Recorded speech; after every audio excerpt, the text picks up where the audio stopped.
really the ideal fortune cookie message for a koan class, because the invitation, of course, in traditional koan practice is to bring forward the meaning in your action, in your intellect, since intellect doesn't do it. Show me. Don't tell me, enact. And so the simplest answer is to act. It's really a perfect one in many ways. And then, because we're not doing a traditional koan presentational kind of practice, and we're also not just academically studying them, my request has been to bring yourself forward in action, to present your koans, to read your koans, to work with them, let them work on you, and to share them relationally. So it's a different kind of action, but that's where it happens, in action. So what have you brought tonight? It's prepared. You might as well start before the tape runs out. All right. Coming from behind the camera now. So, You're not moving the chair too much. yeah, I'm not. You could look through the back of the camera and see if I'm in there if you want. Sure. You are. All right. Perfectly centered. Okay, start. Go back to your screen. Go back to what? Screen. The screen. Go back. Close it. What is it? Oh, that Buddha that's on there? Do you want to see that? You'd have to die and then open it again, but I can show that picture. Oh, that's right. You just turn it off and then turn it back on anyway. Okay. Not off, but you know what I mean. No, show me who you mean. Oh, that.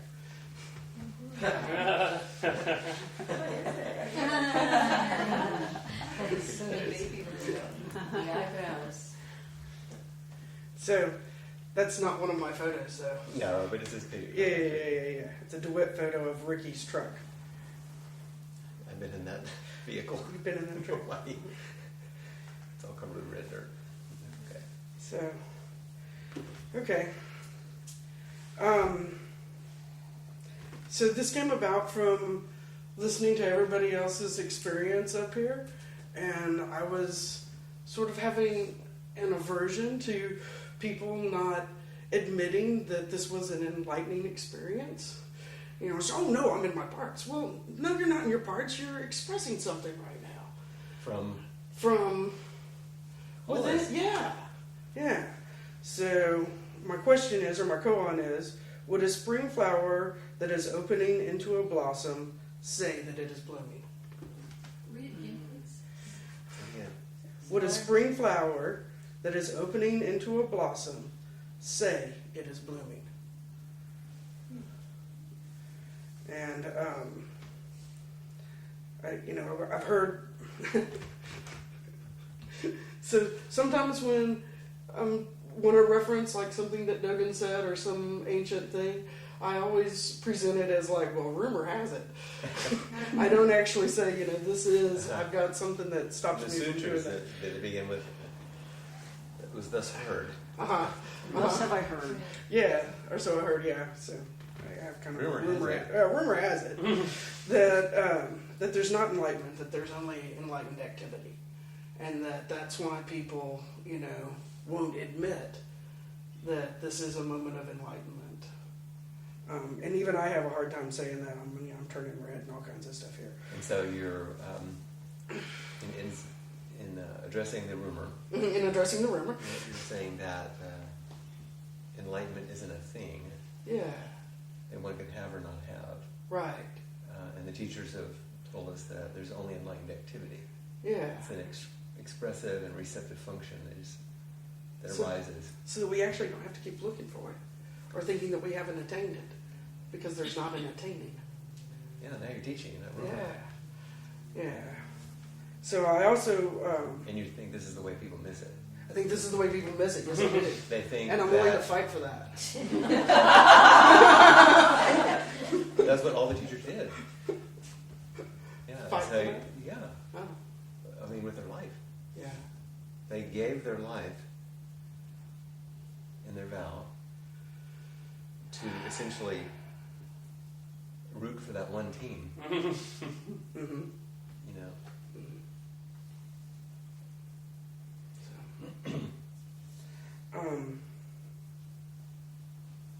Yeah, I guess, and the other things that I kind of wrote down was, I can so visibly see the light bulb above your head when you're sitting in this chair, and, still everybody says, well.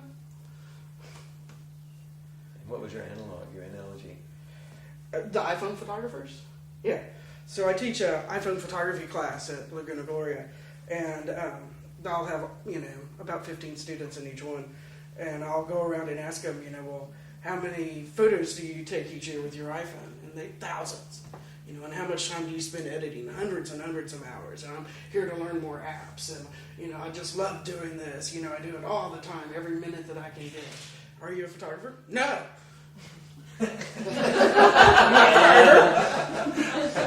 I'm not even doing photography. I just love this. So. Just this. Just this. Yeah. And so obviously, I love this, and I keep coming back. And so back to your question. Uh-huh. Would a spring flower that is opening into a blossom say that it is blooming? So now just, instead of spring flower,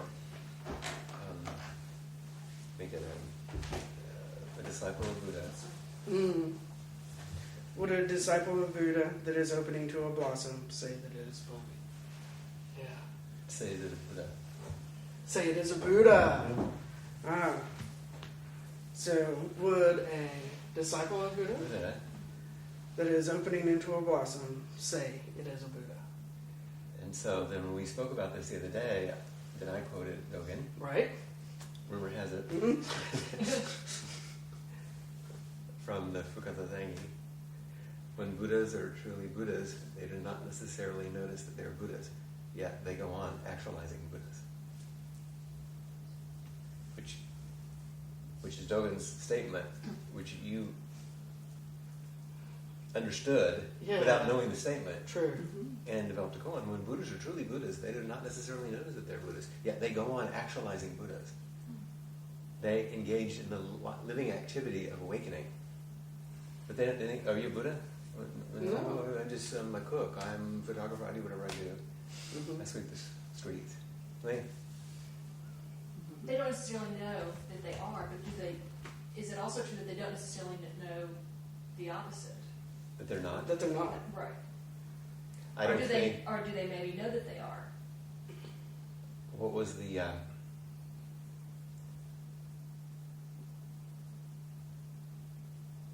The koan in the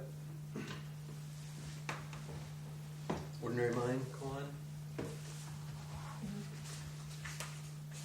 That was a long time ago. Yeah. Page 57 it starts, if you're looking at the book.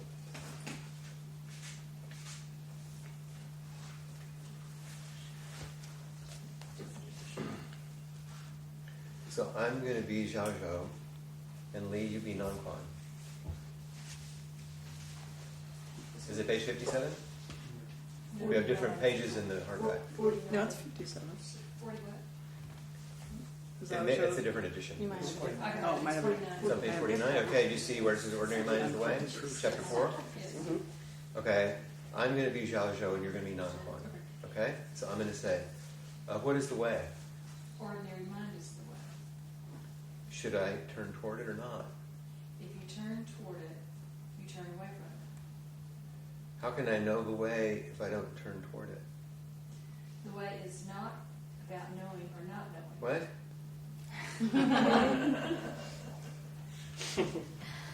When you know something, you're deluded. When you don't know, you're just empty-headed. When you reach the way beyond doubt, it is as vast and infinite as space. You can't say it's right or wrong. The way is not about knowing or not knowing. So your question was, Exactly. it's beyond knowing and not knowing. Exactly.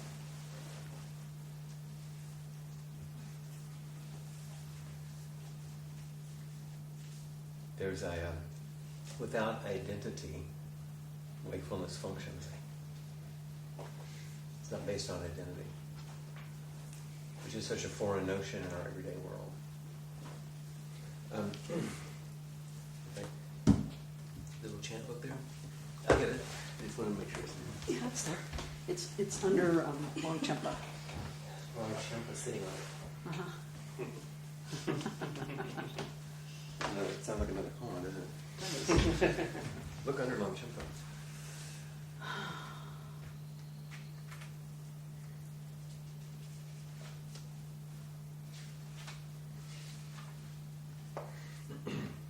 Genjo koan.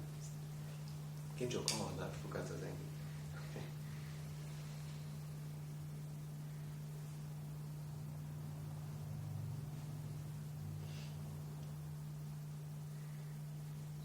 I'm going to just to continue to kind of reflect on that. Mhm. And this is some things we might study more in the intensive. The Buddha way is basically leaping clear of the many and the one.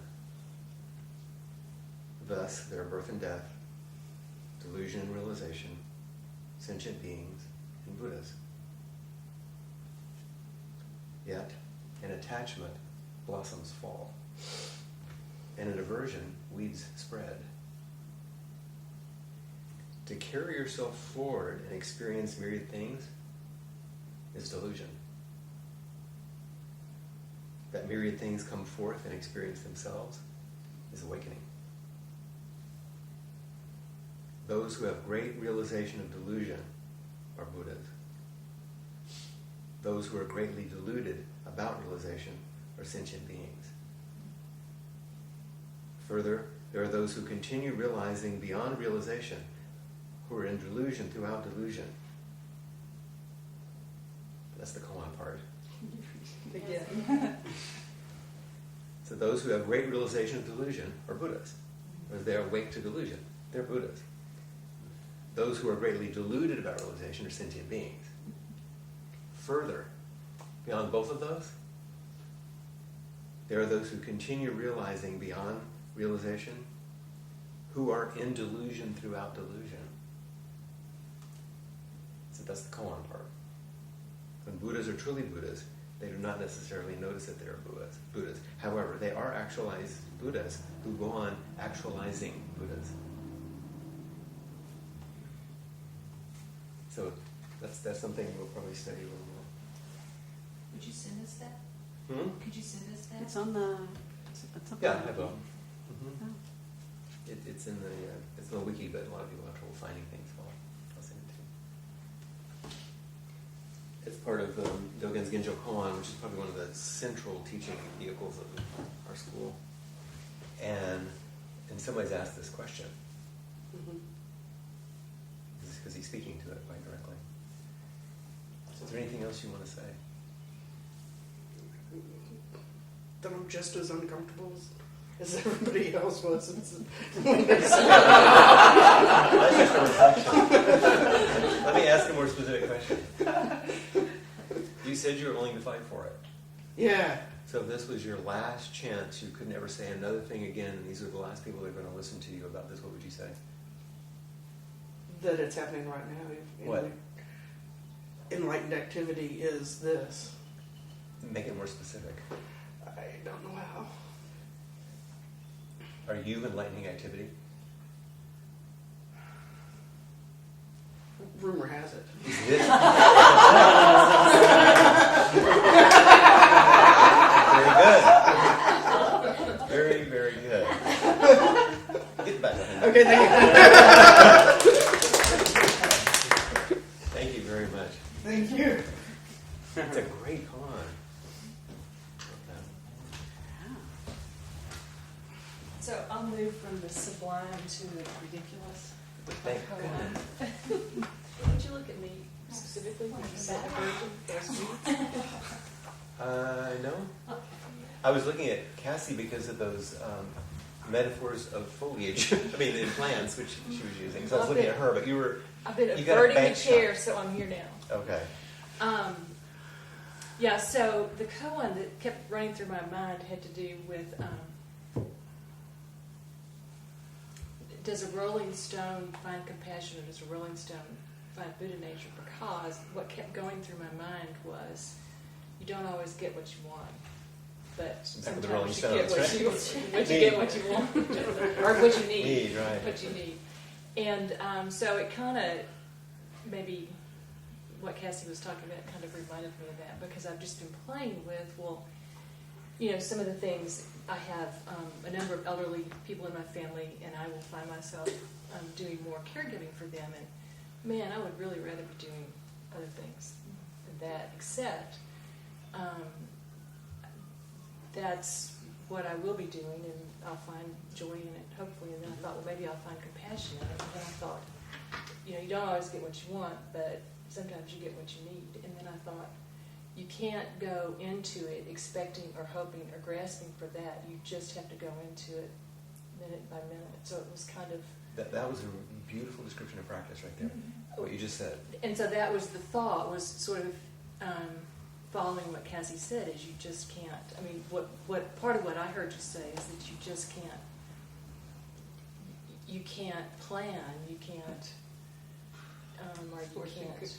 Exactly. I wrote it down. I felt like this one was for me. The simplest answer is to act. And the people on the tape still haven't heard that. The fortune cookie that Flint started the session with is the simplest answer is to act. And so it's just to go through, thank you, to go through every day and just say, well, this is what I can do today. To show up and meet what's there. Yeah. So that was my koan. That was not sublime, but that was...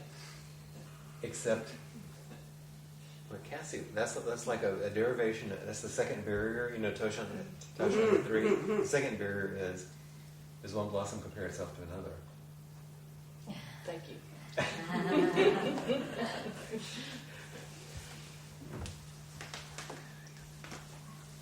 guess. And we'll now serving number 3. We'll go to number 4. Take a number. So actually, I made some handouts. Thank you very It'd be much easier for to that, follow yeah. it that way. Good. I got a preview. Can you give me 4? I'll put them over. Sure.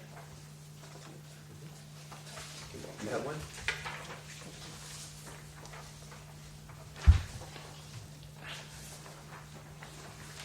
Mine had pictures, but email. I got a picture. And you brought the so- picture? I Okay, showed, good. yeah, I think for context. So, go ahead. Thank you.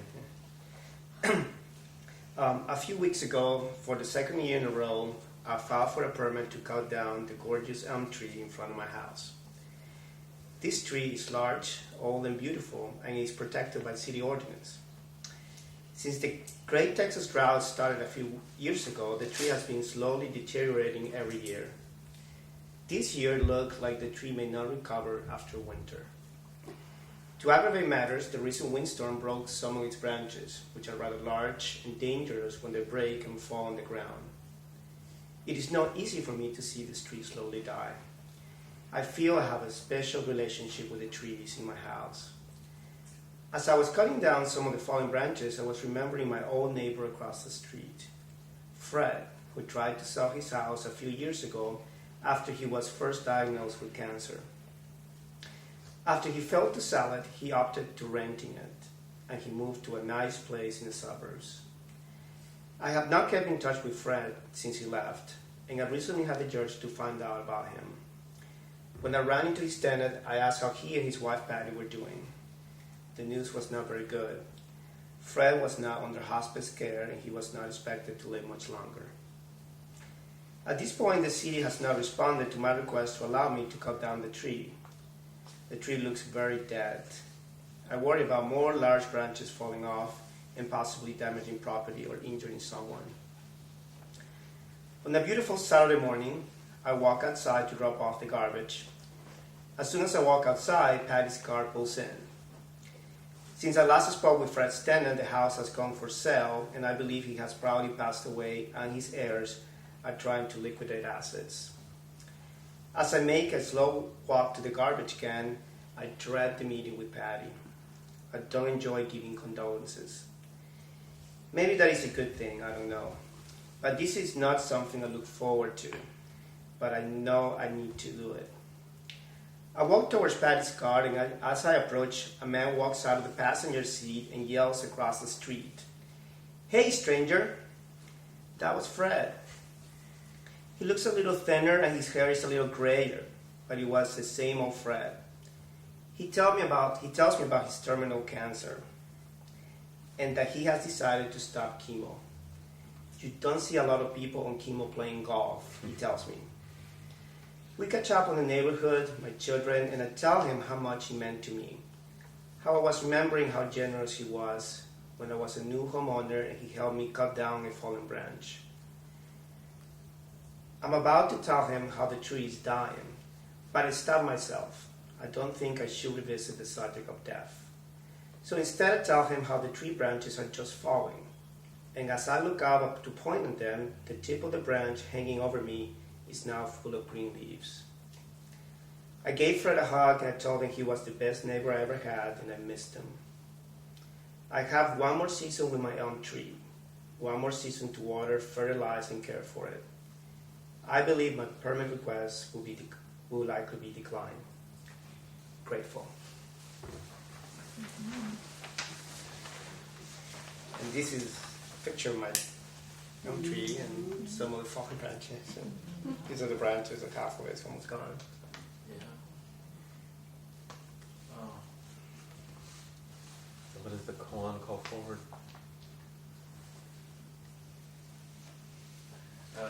When you're reading about your elm tree, in the evenings what I do is I walk around and there are about 8 of the elms which haven't come back this year quite. And I do not know how many of those will not come back this year. When you're telling about it, because they're like children and I don't know, they're going to be born again or what's going to happen. And many of them were very late this year, but they have come back. And I can't tell you the joy and I realized that they were always there and I didn't care that there are so many. And now, because they're coming up so late, it's been a real joy. Mm. So I have this round I take every evening to count them. Visit them. Visit them, and the one which looked like the most by not going to come down and side and pray, say a prayer, and it looked like some of them are 100-year-old. So it's and that's and I remember that I spent so much time for my tree because my tree guy came in and he said, I tell him they're not going to speak with themselves, so I have to speak with them because they're not. And he said to me, for most of the trees there, that they were there before any of us were born. And he said most of them will be around when we're all gone. And he said these are old trees. And I feel like they were there before, they're going to continue on. But we're just transitionary period and we feel like we have right to decide about that. And I understand about things falling. Mm. I have dealt with it quite a bit. When is the right decision to? And other thing was when I was, one of them which is really dead, and I thought, oh, this one must be good. I noticed a couple of holes in there in which probably small animals are already living. Mm. Becomes something else. It has become something else, and there are animals I think are already living in there from the previous branch pond. So it's So this stimulates a lot for you. oh yeah.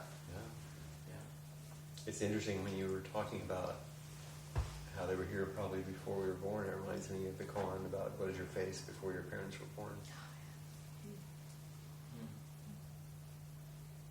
You see it in trees, other places. What else did it call forward? I was just thinking of it. I was thinking of a koan way, and I was thinking death and life continuously grateful. Mm-hmm. I mean, it's hard to say goodbye to somebody. That's really. I lost a family member a couple weeks ago. It's just like, it was time, but it was hard to say, to realize it was over. And your friend. Well, And in this, I don't say alive, I say dead. You know? right. Yeah. for me personally, I was very grateful for practice, because I don't think I could have engaged with Fred the same way without practice. And I think that statement about dreading the condolences is just very hard. And for a moment I felt very, even though it was sad, I think we said goodbye. I felt like my practice allowed me to do that, and I felt grateful for practice. Well, and you wrote this so beautifully, because it is the essence of a koan, where you have your ideas about the way you expect life to go, and it didn't go that way. It made perfect sense that Patty would be driving up to tell you, and then Fred pops out. It's the turning around of the expectations, and then to look up and see the green leaves when you think the tree is dead, all at the same time. Correct, yeah. It's really beautiful. Thank you. It reminded me of a book I used to teach from, a little book called Does a Tree Have Standing? And it was about whether the environment had legal standing in court and could be represented by a group like the Sierra Club or like, the World Wildlife Federation, and that had to be decided by the courts, whether the environment itself had legal standing, whether trees had standing. If it had a voice. By its presence. It's about it was all about that whole legal struggle to establish that the environment actually had standing and that the trees had standing. Wow.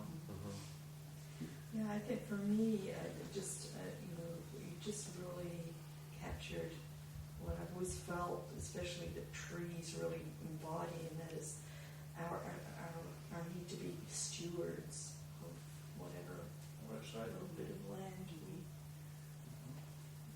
we're responsible for, a bigger piece of the land we're responsible for. And the question that goes with it, it's not just an egocentric, the tree doesn't look good, I'll cut it down.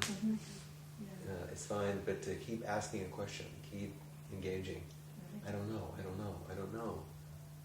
And keep doing what you can do, noticing all of your responses. I don't know.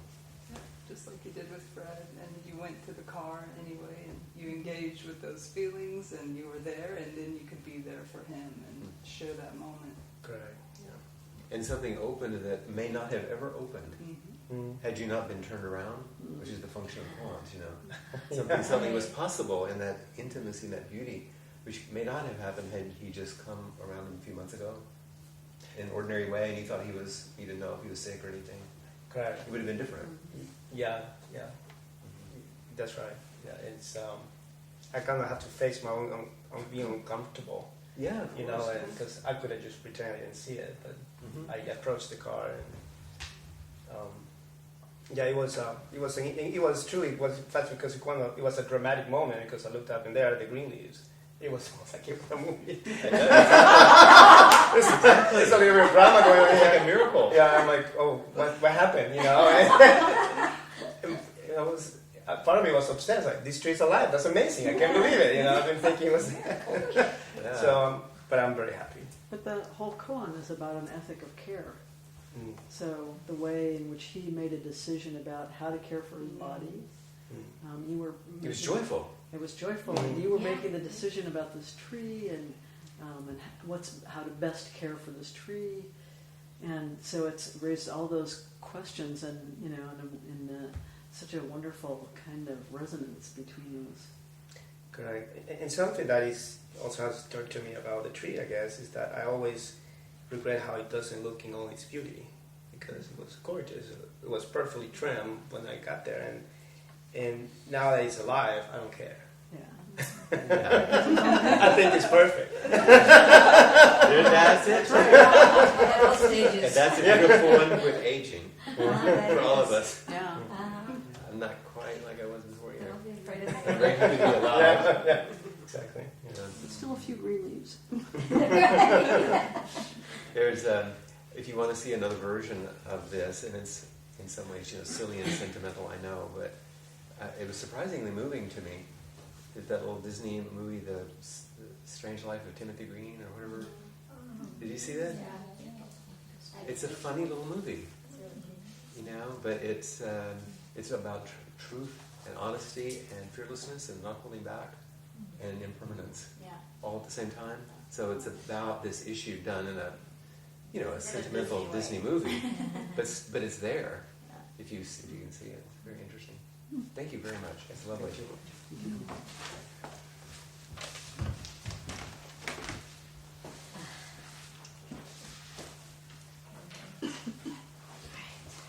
This is kind of like going to the car with Fred. It's like, oh, I don't know. Yeah. Let's see. I was going to send this to you. But I don't know how to do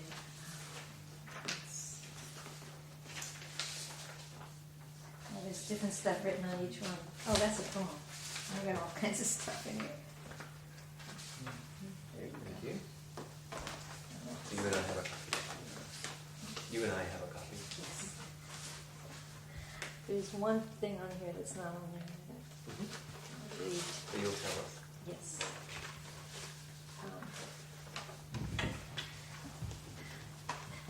Thank you. Oh, that's great. I guess I came to this koan because of I was remembering what is it as being a real common question, and for me it was why is it, and just about everything is why. And then somehow I have got a pond in the backyard, and somehow I just wrote down ripples in the pond. So it's why is it ripples in the pond, which I guess it doesn't have to make sense if it's a koan.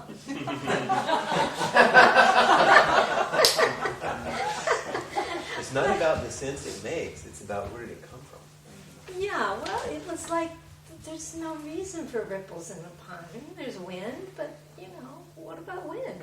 It just like, What is it? Why? Yeah. What is it? I had no answer. I just had to keep going back to it's just be with it, be with the question, and stop trying to answer it. Anyway, I did some more writing, and so I'll In read- response to that dilemma. Right, exactly. So here's what I wrote. That was the next part. Anyway, explain the unexplainable. Asking is hopeless, so why do it? Seeing past uncertainty, accepting things as they are. Why is everywhere. I'm going to try not to cry. I don't know why it makes me sad. Fine, fine. And in all my hopes and fears and sorrow. Overwhelmed at the crying earth and its inhabitants, how can this inform the yearning for relief? The acceptance of reality with all its beauty and imperfection. You know where the tissues are?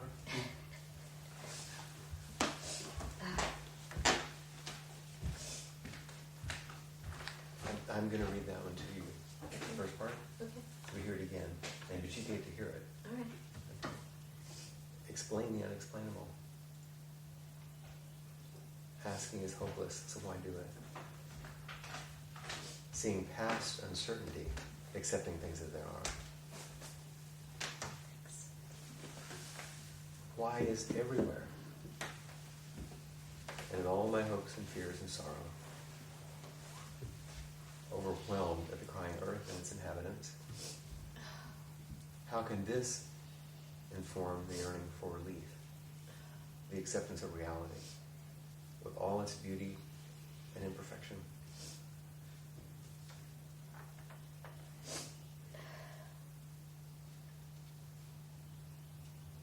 Right. Let's read the next little section.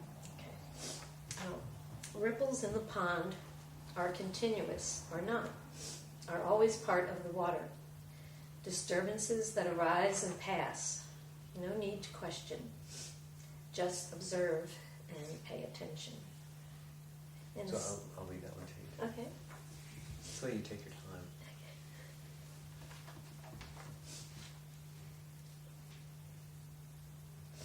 Ripples in the pond are continuous or not. They're always part of the water. Disturbances that arise and pass No need to question. Just observe. Pay attention.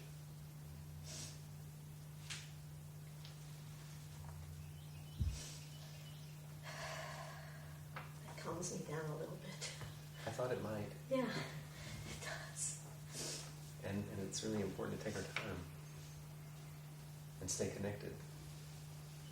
Yeah, right. So that, as it's happened in each case, you can notice Buddha activity.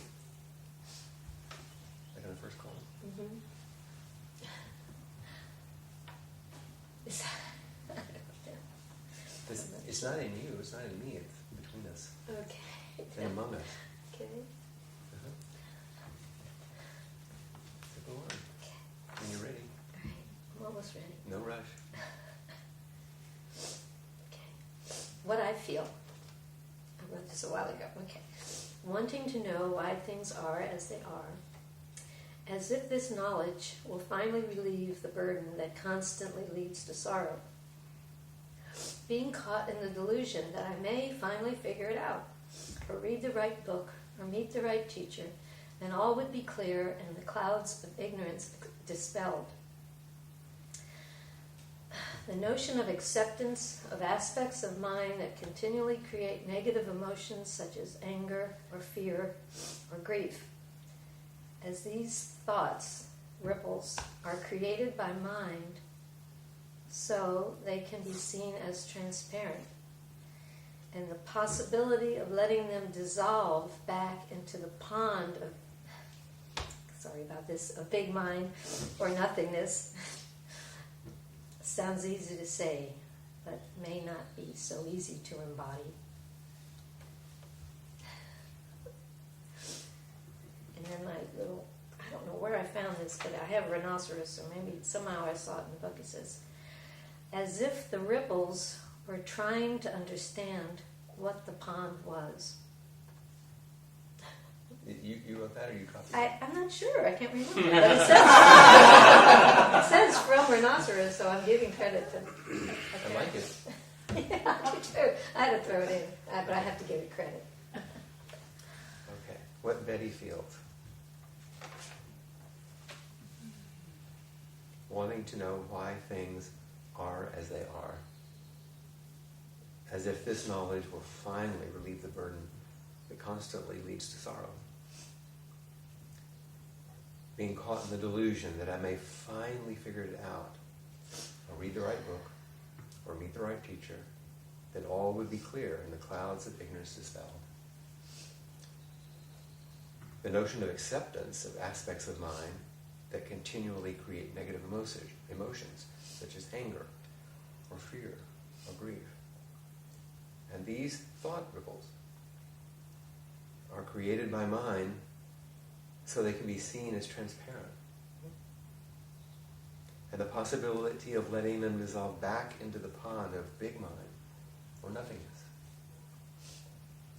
Sounds easy to say, but not so easy to embody. Well, my last line would be, and sitting here, I'm touched as the pond falls from your eyes. And so it is. Yes. And it's getting better. What is? I mean, it sounds really like a pool of grief there. Actually, it doesn't. No? Let's ask them what they hear. Okay. You shake your head first. Not a pool of grief. No. I hear. No. Great clarity and courage. Thanks. Okay, good. Acceptance. Relief, some level of relief. Wisdom for sure. Wisdom. That's what. Yeah. And willingness. In the face of the unanswerable. Willingness. It's the courage.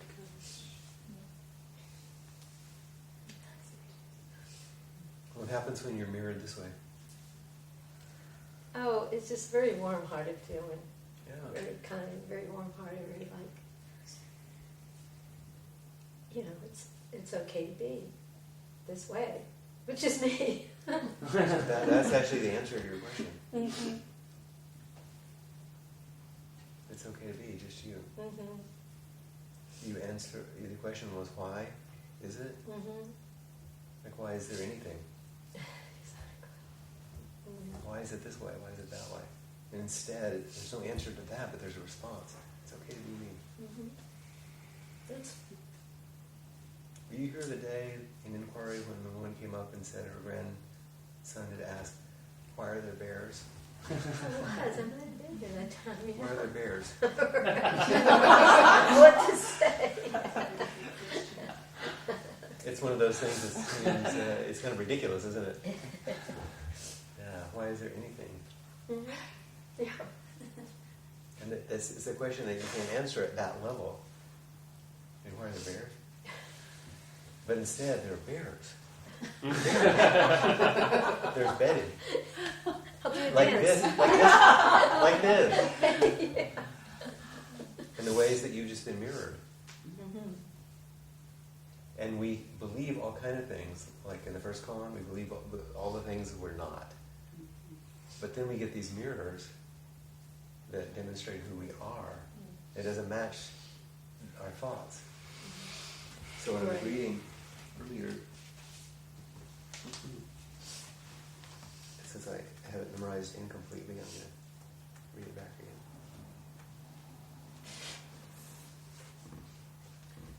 To carry yourself forward and experience myriad things is delusion. To carry yourself forward and believe all the stuff you believe is delusion. But that myriad things come forth and experience themselves as awakening. Mm-hmm. Mm-hmm. Just as they are, each thing, which is what you, those are the ripples.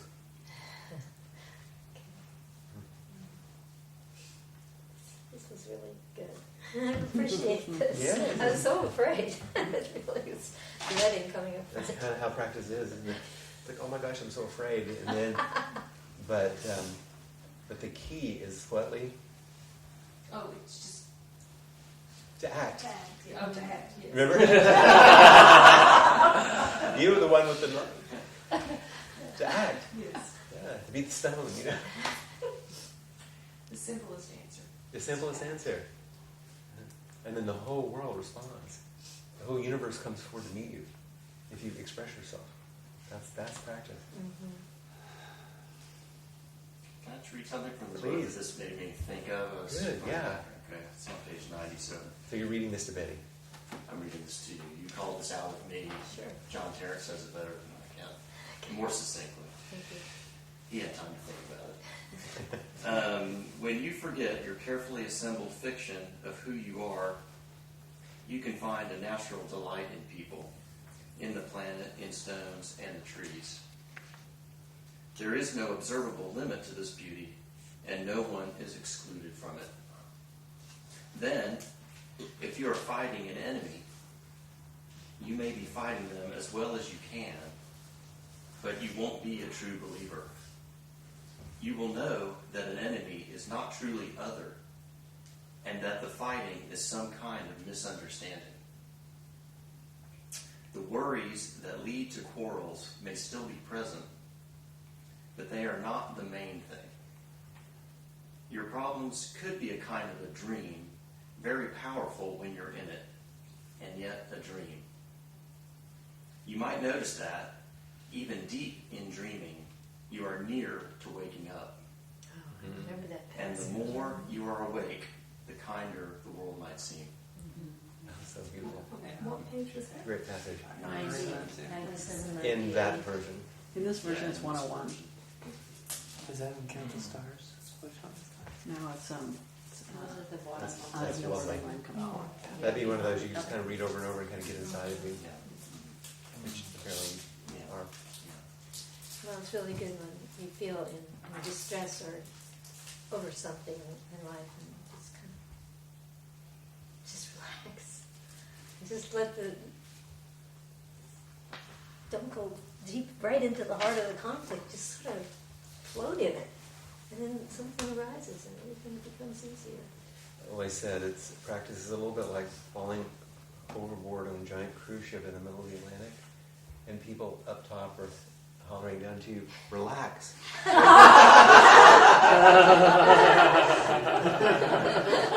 I go. I try. I'll come get you. Just relax. Just float. Float, right? That's exactly right. Really? Floating is good when you're drowning. Yeah, floating is really good. Or if you're actually drowning, go ahead and drown. Well, What great questions. Just because like the turn with the bear that you just made, like that's, why are there ripples? Mm-hmm. But like embedded in that is just that there are ripples in the pond, and like that experience when it happens to me. I mean, I just float through life, and every once in a while I'll just like notice that I have a body and I exist, and it just blows my top off every time it happens, It's like, oh my God, like things are. Whoa. It just knocks the wind out of me. Primary questions of all the mystics of all traditions. Why is there something rather than nothing? I used to hear that question and be like, oh, come on. But now you like, start ugh. Yeah, but then you feel it in your body once, and it's like, yeah, for real. Like, what? Yeah, What the hell's going on? I start seeing things differently. It's just seeing things like for the first time. Yeah. Sometimes over and over again. And that response to why is there, are there bears, why are there people? There's only one answer to that, which we spoke about in that inquiry, because of everything else. The answer to any of why is there, it's because of everything else. Because that's what, dependent core rising, that's how anything comes about, because of everything else.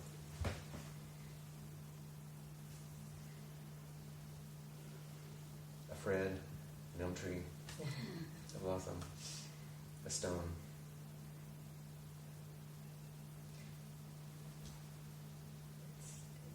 The thing, that part about not being so easy to embody is habitual thinking. It has those, what does Suzuki Roshi call it, little webs or something that you keep kind of cling to you, and you have to keep breaking that web that's clinging to a way that is not really useful in your life. It's not helping you. And one of the webs that's hard for you to cling to is that you're not embodying it. Did she embody it for you? See? Yeah. She's still fighting. Right. I said I wasn't giving up. Thank you so much.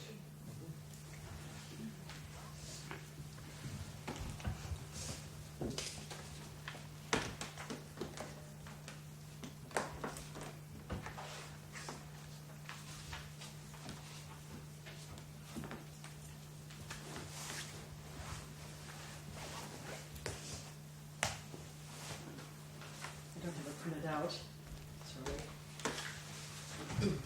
Because it just occurred to me that I wanted to share it with you. Can you tell them the context? Yes. First? Yeah. About 2 years ago, I was approached by Sue Moon, who is a Zen teacher, and she asked me if I would try to remember some anecdotes about Joko, and if I could remember any good anecdotes about Joko to send them to her, which I had a few. I sent her, and she wrote back and she said, well, let me tell you what this is about. Florence Kaplow and I are working on a book which is going to be about koans and women's responses to them. So women teachers will be asked to respond to them. So some of these koans are old koans, and some of them are contemporary koans. But they particularly wanted something from Joko that could be like a koan. And so she said, would you write a commentary for this book on this anecdote that you had sent along about Joko? So I did write a commentary, and I sent it along, and I didn't think much more about that. And now the book is about to be published in November, and they're going to do a tour and all of that. Wisdom Publications is going to publish it, and there are 100 women contributors, which really surprised me. So I thought I would share this with you, and you can see what you think. And it's a direct response to Cassie. And it's called Joko Beck and the Thought of Enlightenment. After Joko Beck had given a talk, a young man spoke up and asked her bluntly, are you enlightened? Her response was immediate. Laughing, she said, "I hope I should never have such a thought."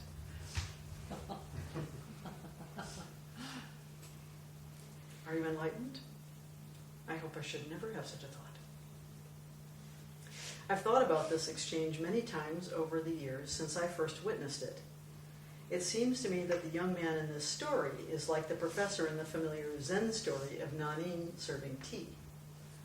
Nanin, a Japanese master during the Meiji era, received a university professor who came to inquire about Zen. This has always been dear to my heart.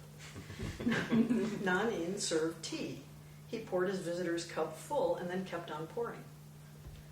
The professor watched the overflow until he could no longer restrain himself. "It's overfull. No more will go in." "Like this cup," Nanin said, "you are full of your own opinions and speculations. How can I show you Zen unless you first empty your cup?" The young Zen student questioning Joko wants to be filled with enlightenment, but his own opinions and judgments are already clouding his view. He is no doubt wondering, can this teacher really help me? Can I trust her? Can she enlighten me? So much is bound up in his simple question. And honestly, isn't this the ongoing inquiry we all have? Who should I follow? Who can be trusted? Who can help me get free? Of course, it is important to have discernment when we work with a teacher. Beyond the issue of qualification or capacity is the relationship itself.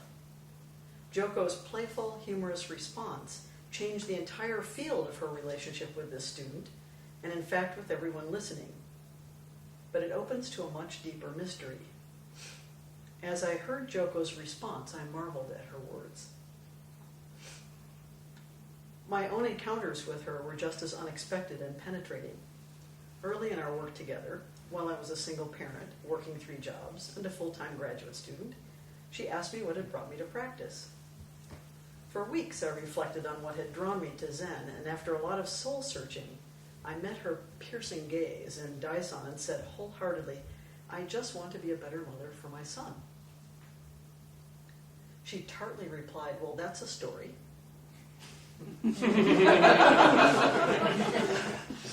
I was startled into wonder, and for just a bit I completely lost my bearings.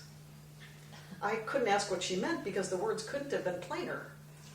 But I could barely leave the little room where she was even then ringing the bell for the next student. I felt as though she had suddenly tossed a pitcher of ice water in my face. But at some level beyond language, I knew she was right. My story was suddenly quite clear. I had the belief that I was perpetually failing at some performance of being a good mother, despite having neither models nor any idea of what such an ideal might be. No, I was just always coming up short, always scrambling to improve, and still failing. In fact, deep in my heart, this lacerating belief was a virtue, both a sign of my noble aspiration and my humble failings. Yet this very story was actually coming between my son and I, a filter through which I was always anxiously and apologetically and sadly viewing our marvelous life together. He was certainly happy, and he was developing perfectly well by all measures. Yet I was tormented by the thoughts that he deserved much, much better. That single retort in Joko's tiny Daison room changed the entire course of my relationship with him. Simply staying present without the story was infinitely more challenging, and yet the intimacy it opened was vast and luminous. We live with a yearning for something always just out of reach. Without it, we would never come to practice Zen in the first place. What is it that we are seeking? We have many ideas about our practice, about ourselves, and about the world. Like every other inexperienced Zen student, I was striving to be awakened. I wanted to be a light in the world, to have the clarity, true compassion, and wisdom to offer care for others that was real care, to offer something truly valuable. There's nothing wrong with a heartfelt aspiration, of course, but I hope I should never have such a thought. The ringing clarity of her words illuminates our secret agenda, our constant negotiations, calculations, and manipulations, trying to finesse life as it is. The demolition of this self-centered dream is the revelation of the true path.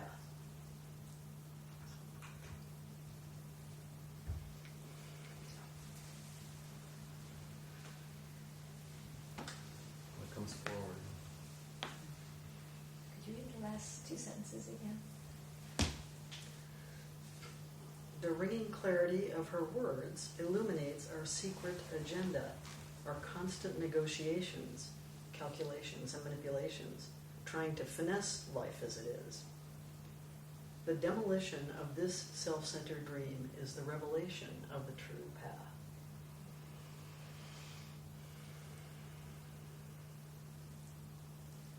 It's an interesting word, demolition. Sounds like cutting through the sword of wisdom. That was my experience.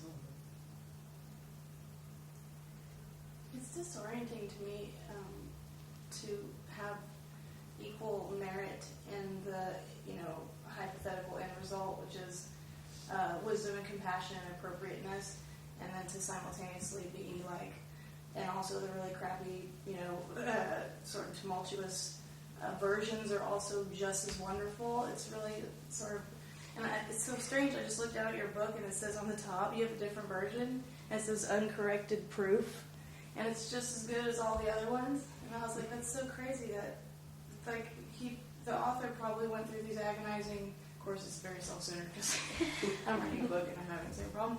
But I was just thinking about this proof, just like being a different version of a mother is, which proof is the good one? You know what I mean? Mm-hmm. It's like it's hard to hold those at the same time. Because of course you can aspirationally be more present, but you're also just as wonderful when you're not. I mean, right? Is that Not exactly you're not as wonderful when you're not. It's that the awakened mind holds the one who's not and the one who is. Right, equally. And just like Jajo and Nansen, if you don't try to turn toward it, when you try to turn toward it, you turn against it. Right. It doesn't say all things are equal. Yeah, because that doesn't make That's sense. not really what it's saying.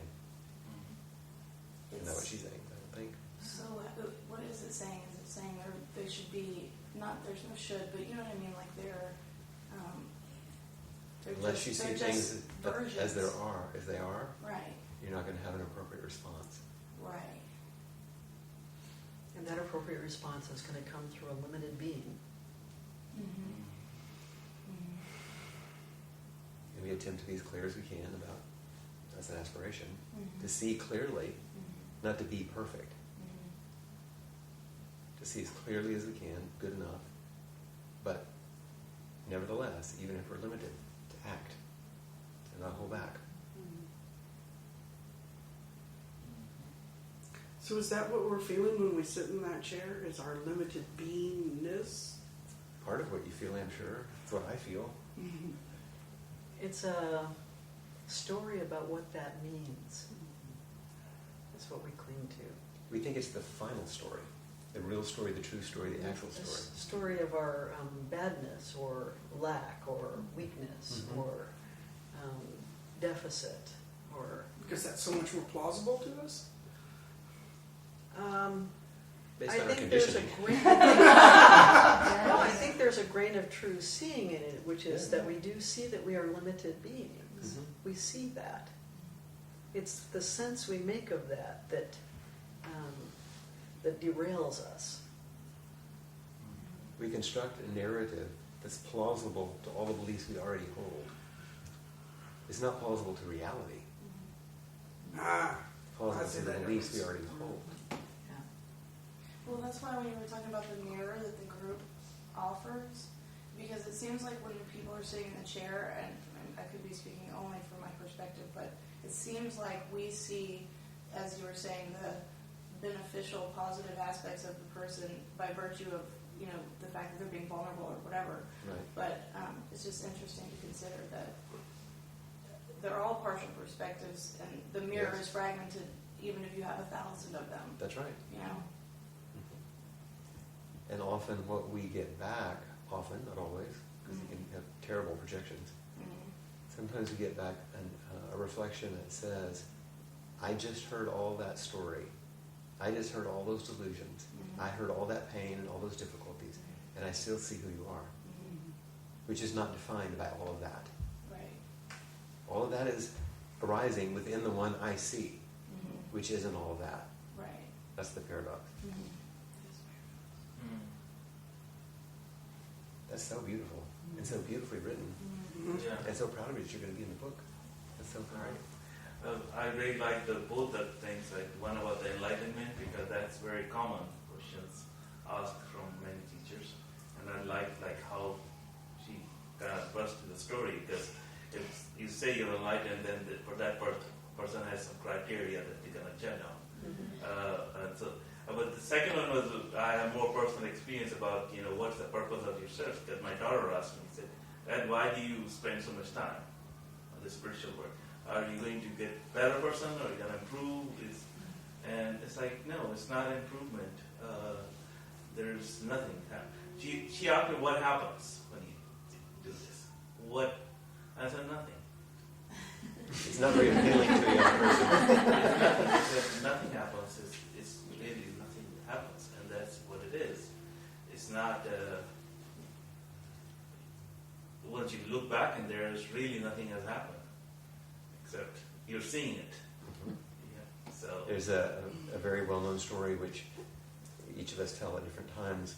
It's probably most of you have heard, probably from us, but from Koans Roshi. When the students would come to him and beg to train with him because he was a really great teacher.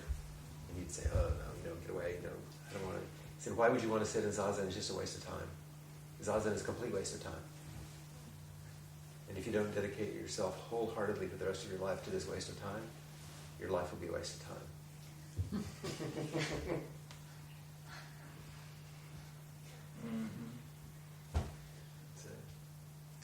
I think what I would have said to my son, asking that same question, is I sit so that the stories in my head don't get in the way of my really seeing who you are. That's what it's actually helped me with. yeah, that's very nice. Actually, I can't. There is no answer there for me to give to anybody, which is so I do best to really avoid having to that question, because other people ask the same thing. What's the purpose? Why you spend so much time doing this or that? And everyone will have a different answer. Mm-hmm. That was her answer to her son. Yeah, it's Mine might be, "So you'll ask me that question." Why you spend so much time on your spiritual work? Are you going to become a better person? No, so you'll ask me that question. Because if I'm doing my work, people will get interested. He's weird. What is that? So they'll ask that question. There was just one phrase that really resonated with me about I think you said something along the lines of being the best mother without having a model. And that's been my struggle in the past, and continues to be, as I didn't have model for being a father.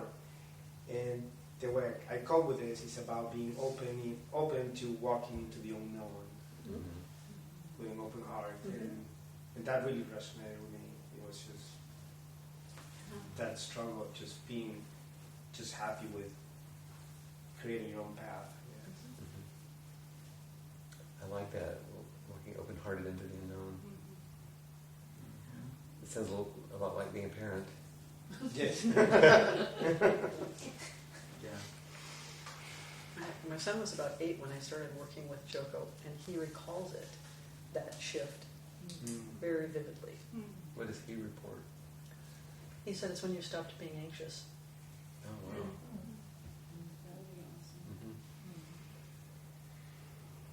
It's like one of my friends was apologizing to her 10-year-old son because she's going to go on retreat again.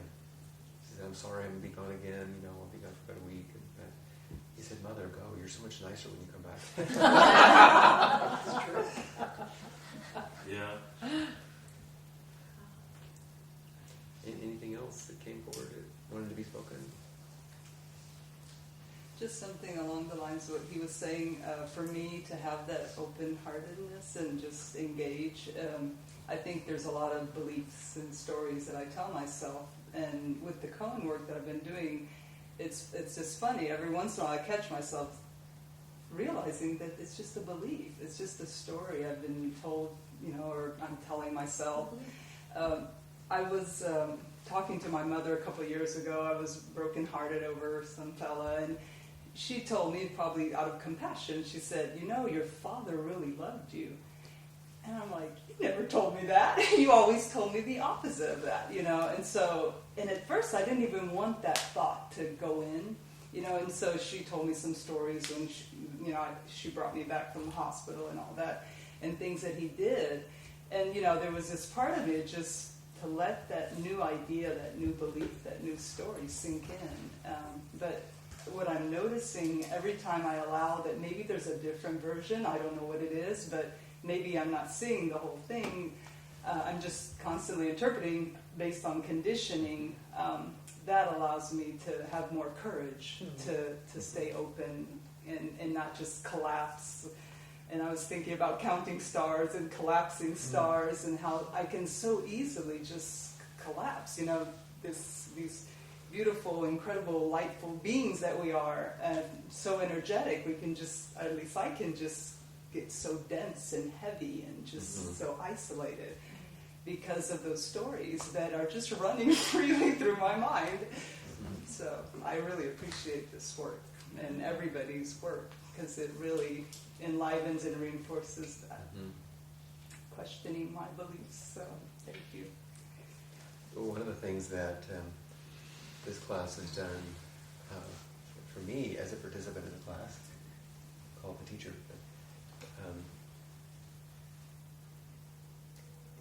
is to have my expectations completely overturned and taken away by you. I mean, I care, I can say we probably, care and love the Sangha very, very much, and have a lot of respect for your practice and everything that you do. But I really have been completely blown away by what's come forward out of this. It's been startling and truly amazing. And to get reports, which you don't get, an email from people in other countries, in other places, in other cities that are signed up and watching each week and waiting, when's the next one coming? and sending me some of their koans. You also don't know the impact that your participation has when you bring yourself so wholeheartedly like you have, with as much courage as it takes to be this vulnerable, to really open your mouth and show your gallbladder and your spine, that would go on to show the whole thing when you open your mouth. I know we appreciate you very much in that regard. And we have one remaining class, which will be in, I think, 3 weeks. I'll be gone meeting for the next couple of weeks.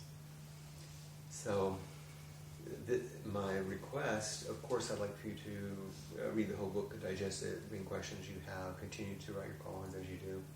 But very similar to what I was asking Cassie, it's like your last shot. The class will be over. This is your last opportunity. What do you have to say? And I'd like each person to come forward and make a statement of some sort. I don't care what it is. It can be spontaneous. It can be prepared beautifully like you're doing. It can be just sitting in the chair for a moment. You don't have to say anything. But the simplest answer is to act, to come forward and say what you want to say. As if, not just, I like the class and I appreciate this. It was, not a reflection on the goodbye. What? If your job was to help these people, and you only had one shot, what do you say to them? So that's your job. And I'll send that out to everybody so they can make sure they get it. And so you'll get it. Yeah, to Rick too. Yeah. Because it brings forward the Bodhisattva vow as a living reality for us in the midst of this old practice of koan. And it is the koan. It's the ultimate koan. How am I going to live this life so that the whole world benefits? Which in a way is just saying what your vow is. So, we'll see you in a few weeks. Thank you for your participation. Never give up this enlightening activity. Just never suppose you'd have such a thought.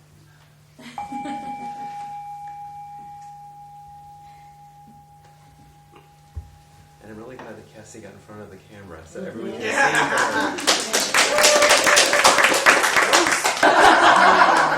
She barely leaped over the camera.